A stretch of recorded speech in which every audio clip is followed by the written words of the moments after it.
2 games left in the regular season, and when it comes to grabbing one of those top 4 playoff spots and home field advantage in the postseason, the Revs control their own destiny. Good, right? Not amazing when you consider that they're still figuring some things out and that those 2 games are against playoff teams starting Saturday in Nashville and then wrapping up the season at home against Philadelphia. But you know what? When you want to find out whether the things you're doing are working, who better to test them against than good teams, right, Coach? Yeah, they're obviously teams that we're going to see in the playoffs, so comparing yourself to them at this point is important to kind of see how you match up. And they're tough games that make you, I guess, think a little bit about your decisions and everything that you do, how you execute plays. So yeah, you always want to have competitive games as a player and as a staff to be able to prepare your teams for the next thing.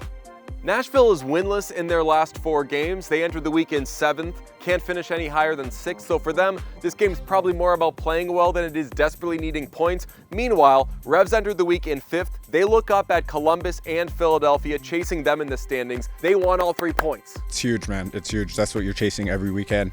It would definitely give us a lot of momentum going into the last game of the season at home. So that's definitely something we're working hard for, and everyone understands the importance of it. If you heard somebody yelling, "Woo!" that was me, celebrating the return of Henry Kessler. It's been a long recovery for him. He's been out since April with that right hamstring injury, but he played 45 minutes in Saturday's loss in Orlando.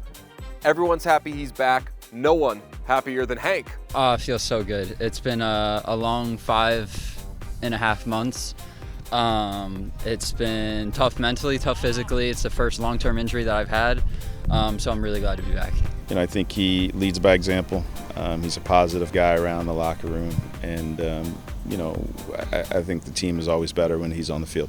Even better news, Kessler's going to be around for a long time.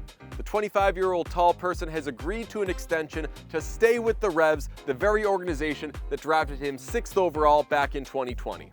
It's really good. It feels really good. I'm really happy to be here for more years, and I'm very excited. It's a great feeling. Yeah, it's tremendous. I mean, he's quite young still, and so you know, you've got some good years ahead of you with him.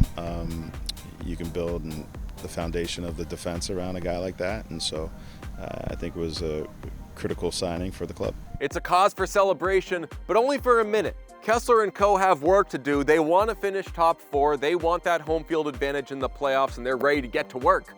You know, I think earlier in the season we were in really good form, and I think even in the middle we had a good run, and I think we need to get back to that, and then the sky's the limit. You know, we've got a great roster.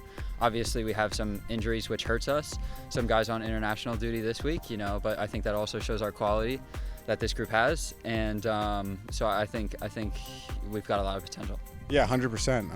Like you said, we understand we're still in control in the last 2 games, and we know how important home field advantage is throughout the regular season, but also in the playoffs, the new playoff format. So yeah, it's the same intensity, the same concentration that we require for this next game, because we understand how important the 3 points is.